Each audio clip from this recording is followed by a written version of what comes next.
In this session, we'll be talking with Pavitra, my colleague and research associate, on the nature of purpose. What is purpose? And what is higher purpose, which is what we really care about. Lower purpose, of course, is for me and for oneself, but let's explore the nature of higher purpose. And this is something, Pavitra, you and I have been thinking about. We've been doing some work on that. Yes. What are your own thoughts on what is higher purpose? How does it relate to you particularly? What would you? I think I'm personally very intimidated by the thought of identifying a higher purpose because firstly, I think of it as something I probably will never realize because it seems beyond reality. And secondly, I also feel like it could be very limiting in that I have to commit to something over a longer period of time. Yes. But as I began to work on this more, I realized it's neither of these. Yes. So I'd like you to tell me a little more about firstly, what is purpose and higher purpose, and also how does someone go about finding it? Yes. You raise a very important point. I think when many people hear about purpose, immediately there's a kind of clenching up and saying, this is not for me, right? I've not thought about higher purpose. Yes. This is too big a thing. Right. This is beyond what I want to care about now, think about.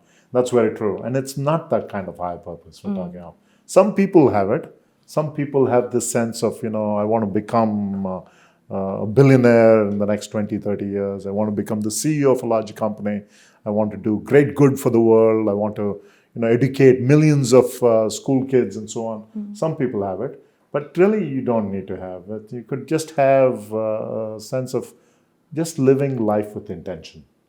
It could even be a purpose such as, I'm going to take it one day at a time.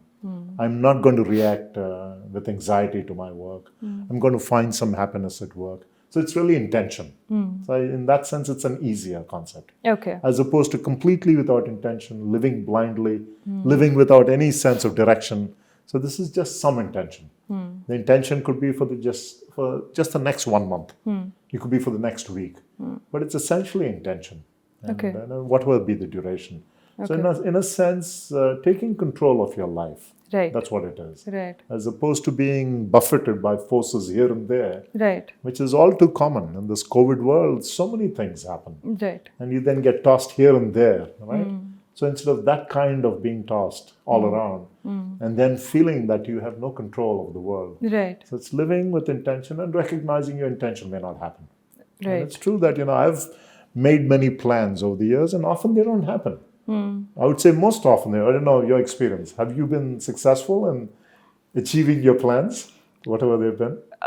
No, actually, it's interesting you said intentional because unless I was intentional, I wasn't able to achieve everything that I did want to. That means I had to be conscious of what I wanted and not just go with the flow. Right. But there have been more instances than in my life where I've not achieved what I wanted to, and that's simply because I sat around waiting for it to come to me. But no, now I understand this. So and also recognizing that even intention may not be enough. Often intention is only half the thing. Right. The rest is beyond your control. Right. And at that level, accept what happens.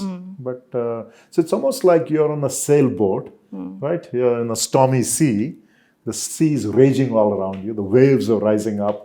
And it's a gathering cyclone. And you're saying, okay, I'm heading that way. That's where shore is. Right. You're setting your sights. But you know that you will be, moved here and there and hither and thither and so on. So it's that kind of a thing. You're adjusting every day, every minute.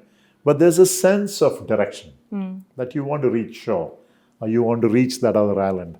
So just having some sense of direction. Right. And the direction can keep changing. Right. That's all it is. And hopefully that direction is at some level true to you. That you're setting a direction that comes from deep within.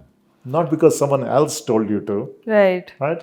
It's not that you want to become an engineer because everyone else says be an engineer. So that's that's where you get to higher purpose. And I assume this is something that's going to take some time and there's no quick fix or formula to find it. Absolutely. But if I were to start, I don't know, if I don't know where to start, then how would you recommend, where do you recommend that we look for a purpose? Yeah, so that's a good question. So, what I feel is there are two things going on. There's your mind, which is telling you what to do. Often your mind is influenced by other people. or let's say that portion of your mind, the social aspect, influenced by your friends, by your parents, and so on. They tell you what is the right thing. But often we know at a deep level what we want to do. So look back to your past. So one of the things to do is look at your history. Create a story of your life. Identify what your life story is. 2, journal. Do some journaling. Sometimes it's called expressive journaling. But write down what are the things you care about, what are the things you get moved by, what brings you to tears, what makes your hair stand on end, what makes you feel, wow, that is something really special and compelling, right? You're watching something, you're hearing something, perhaps you hear the story of some person and you think, wow, that is the kind of person I would like to be. Right. So these are all signals that somehow coming from deep within you. And so pay attention to those signals, express them through writing. Right. And over time, of course, know what you're good at, what you want to become even better at, know what you're not so good at. So that's self-awareness. Okay. And as you begin to know yourself more, as you begin to understand what really moves you, you begin to start thinking, okay, perhaps this is what I'd like to do. Right. Of course, you have to be practical. That comes later. But at least have some sense of what do you think you'll be good at and what you'll care about.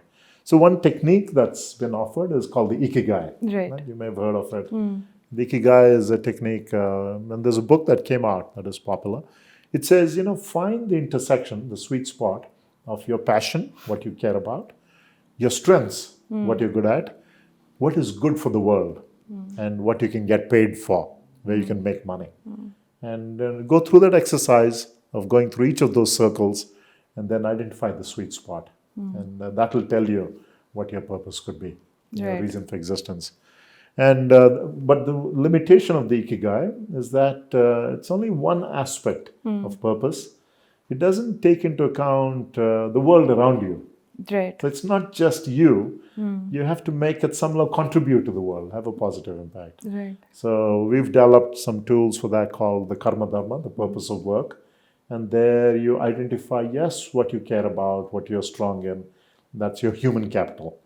But also identify your material needs. I just want to emphasize that material needs are also important. I mean, would you work in a setting where you are being underpaid? No. I mean, I wouldn't be able to stick with it for a longer period of time. Yeah. And if you were underpaid, and I actually assume you're underpaid now, given your skills. Absolutely. No.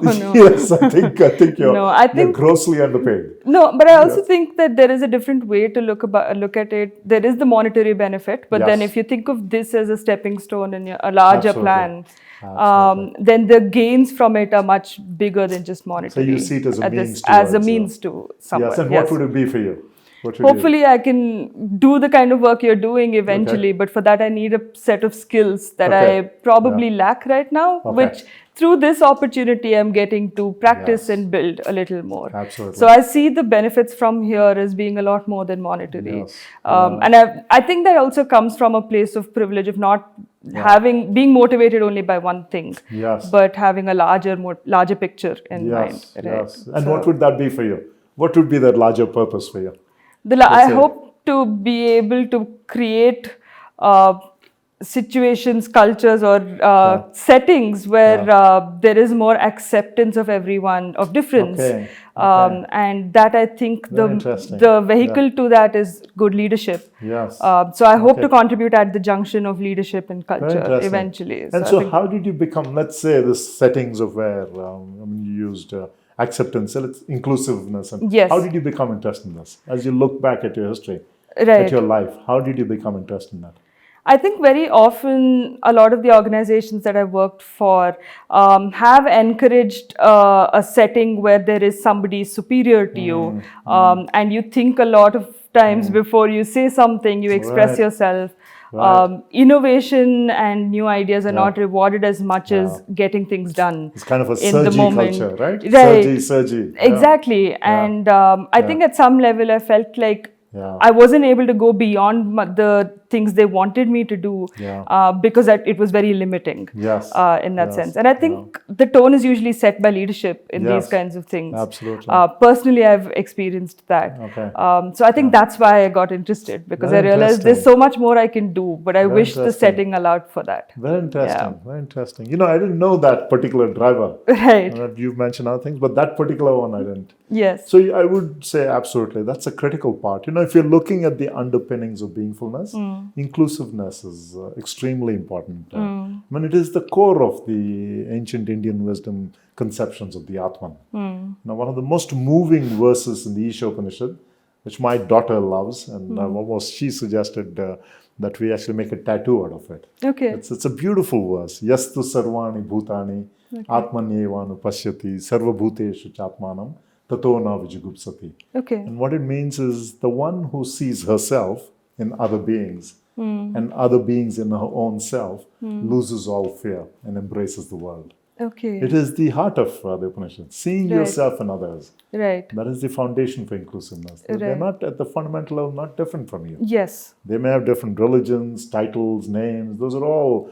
names and forms, Right. Nama and Rupa. Right. But at a fundamental level, there is no basis, there's no reason for exclusion. Right. Inclusiveness is a key part of beingfulness. Right. Not on any artificially created differences and so on. Yeah.